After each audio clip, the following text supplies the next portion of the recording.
Hello, everyone at Estevão Lives. If you like the video, leave a like and subscribe to the channel. I don't know if I'm sure you know who Jim Jordan is. Yeah. You know, so there's a clip of President Bush and those guys getting an envelope. Okay, and Oh, yeah. so I played it for Jim Jordan, and he is sitting there. He's like, I don't know what's going on. What do you think is in? It's the best clip to watch because he is oblivious when he doesn't know what's taking place here. And again, most people don't. But I wonder if you watch this, what do you think is really going on here? Everybody's being handed an envelope. Everyone reacts in a different way. Hillary Clinton acts like a pro. Obama acts like a pro. Jeb Bush and Barbara do not. Jeb Bush acts like an amateur here. Rob, if you want to go ahead and play the clip, go for it.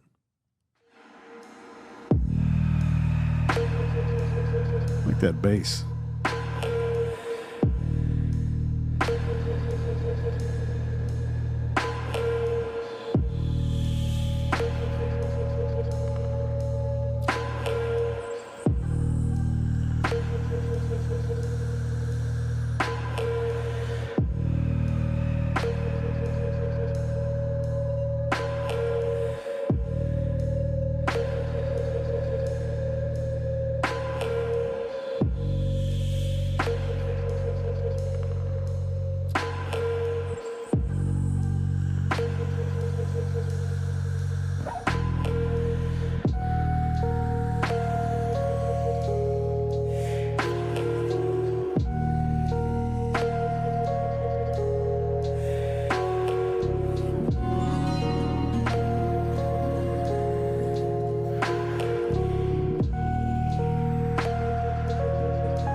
What's going on here? It's bizarre. It's bizarre. Yeah. And it's only some of the people apparently got these envelopes. Right. And you're seeing a lockdown reaction. None of them are showing any curiosity or interest in it. And it's an immediate bodily lockdown afterwards. You've noticed that? Except for Jeb. Jeb had some fear. So that was Jeb's breathing shifted in from his abdomen, which is comfort, to his chest, which is a high stress. For context, this is at their father's funeral, right? This is at Rob. Is this George Bush Sr.'s funeral that this is being handed out to? And even mother shows it to Jeb, and then Jeb reacts, and George Bush, look at his lips, the mouth movement, but he's still holding it together. Yeah. Did George Bush get one too? I don't know if he did. So typically when you see this lip compression, which I think we saw it in Hillary, lip compression is almost always indicative of withholding. So withholding an opinion, withholding information. So you ask somebody like, oh, how do you like your new job? And they go, oh, it's great. So you see this withholding. Something else needs to come start out. asking people about that. How do you like your job? If you make that face, look, maybe you got to go find a different job. It's a good one. We should take a camera and interview all your guys. There's about 32% of your guys are not happy. They want to go get another job. We got to let them go, guys. Go find a different place. But so if that's the case, lip reading, okay, the lip, the one you're talking about, does that mean George Bush didn't like his job of being a president, or does it mean George Bush is not happy being there right now? Maybe there's information being withheld. So withheld opinions about something is just like this. But when you see it with the chin, when the chin comes up a lot into the motion, that's usually grief. And the cool study that was done here after 9/11 in New York, New Yorkers who would normally not communicate in any way shared this facial expression, and this well documented. It's fascinating to me. And they would look at each other and go, so they renamed this downward frown with the chin movement. This muscle right here is called our chin boss, and is as what's called a shared grief expression. So we may be seeing some grief there because this was downturned. And I think we see some pretty tight lips on Hillary while she's looking at. What is it? Is it supposedly some kind of threat from the Skull and Bones Found myself deeply intrigued by what they brought to light. Patrick, with his knack for sparking curiosity, and Chase, with his technical insight, analyzed the reactions of figures like Jeb Bush, Barack Obama, and the Clintons upon receiving mysterious envelopes at George H.W. Bush's funeral in 2018. I believe Patrick and Chase hit the nail on the head by suggesting these reactions reveal something significant, and I'll explain why I'm convinced of that. When Patrick opened the video, I immediately noticed how he knows how to set the scene. He, Patrick, placed me right in the funeral and highlighted the envelopes as the focal point, while Chase stepped in to break down the reaction. I observed with Chase that Jeb Bush seemed to exhibit controlled panic, wide eyes, hesitation, and I agreed with Patrick that this went beyond grieving for his father. To me, what Chase pointed out was a clear sign that the envelope delivered an unexpected shock, and Patrick reinforced my impression by noting that the emotional context didn't explain everything. Society or secret Is that what you read organization. about? I don't know. Oh, okay. I don't know. And the only thing with Hillary is, if you look at the way Hillary, Rob, if you want to turn off the audio, just put the way Hillary picks it up. I don't know why she lifts it. If you lift it, the people behind you can see it. So if you press play with Hillary, so that part is fine. But with the envelope, either she has a tough time, like she needs glasses, or she needs to get a surgery done with her eyes. But look at that. So the 4 people behind you can all see what you're looking at. And then if you look at it, it's got to be 1 word or 2 words. Yeah. So it's not like a sentence. It's got to be short. Dear Hillary, you're amazing. We will be having dinner later on tonight at Capitol Grill in the corner room. Yeah. Would you like steak, lobster, or chicken? It's not that. Yeah, it can't be a lot of words at all. Or it's boring.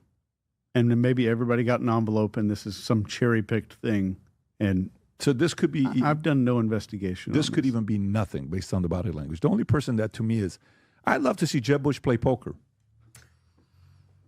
I mean, look at that. Yeah, that'd be tough. It'd be great. It'd be entertaining. But let's always think of context. When we're looking at human behavior, we always want to think of clusters and context. I want to look for multiple signs. And in the context, we're seeing, I think his dad's coffin is going by. So we are seeing a high stress. We're seeing him breathe into his chest. So some of this may be, on the Bush side, some stress about the funeral. I think on the Bush, I agree. Like, I think that, to me, can be seen because he's not looking at the envelope. So, but if you look at mom and son, youngest son, they have the same reaction. Mouth open is shocked. Which mom? Laura? Yeah. I'm sorry, wife. And wife and President Bush, the son's wife, and Jeb, their reaction is shock with the mouth being open. Yeah. Hers is like, I don't know what to do about this. There's an immediate postural shift back, like showing that to Jeb there and then turning back to George. You know, it's another thing that's very interesting is that when you are in limelight, everyone is judging you. Everybody's got their eyes on you. Yeah. It's constant. And this is at the highest level. You had a job that only 5 people have had the job. I don't know what the number is because Trump's 45 and 47. It's 46 people have had the job, let's just say. So all eyes on you. Good, bad, ugly. You can't hide anywhere. And you learn to lock it down. How do you learn that? I think the first thing, there's 2 ways. Number 1 is I don't think you get to that position without being able to lock your shit down. Early on. Yeah. That's right. You don't make it. Right. Number 2, they give them prescription drugs that are non-psychoactive to lock their behavior down and make their behavior more smooth and slow.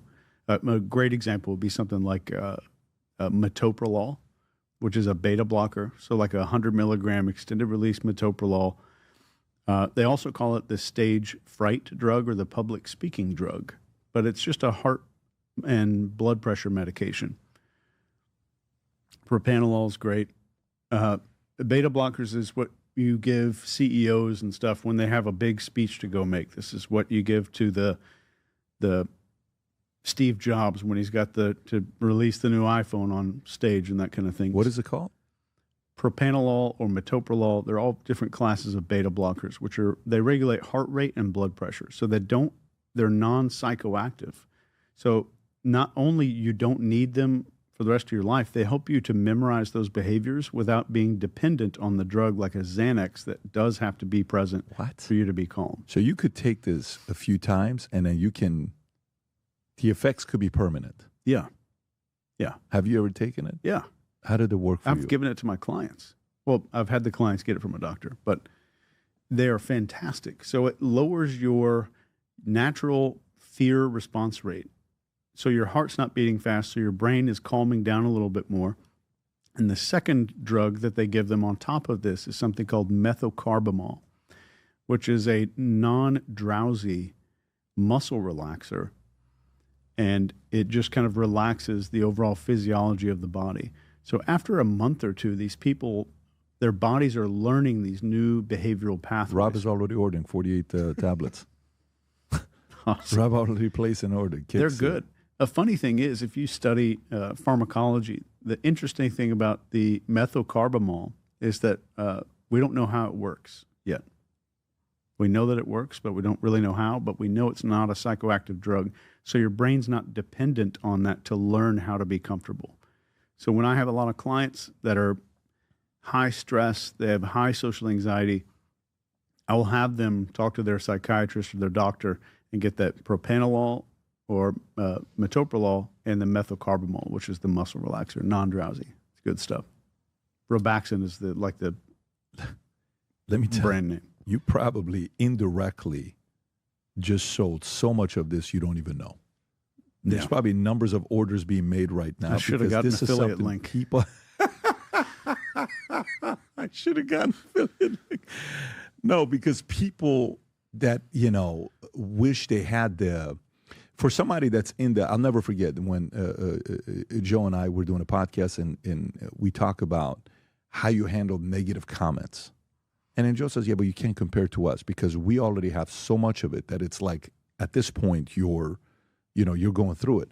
A comedian who has spoken God knows how many times on stage, if you don't learn about this, you ain't going to make it in comedy for 10 plus years if you don't learn how to control your emotions, how to handle the stress that comes with it. Public speaking, same thing as well.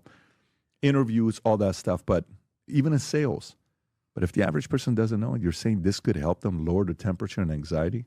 Without being psychoactive to where you're going to need it for the rest of your life. So it's not like this is what's the Prozac or Zoloft. This isn't that. Nope. Interesting. And it helps with that stage fright and stuff. Then, I followed Patrick and Chase as they analyzed Barack and Michelle Obama. Chase showed me Michelle's confusion as she handed over the envelope, and I saw, with Patrick, how Barack tried to mask his discomfort. I found it fascinating how Chase caught those micro-movements, and Patrick got me thinking when he asked what might have caused it. I agree with Chase that Barack was processing something unexpected, and Patrick, by focusing on his public composure, convinced me there was more to it than met the eye. With the Clintons, I noticed, alongside Chase, Bill's evasion as he pocketed the envelope and Hillary's rigidity.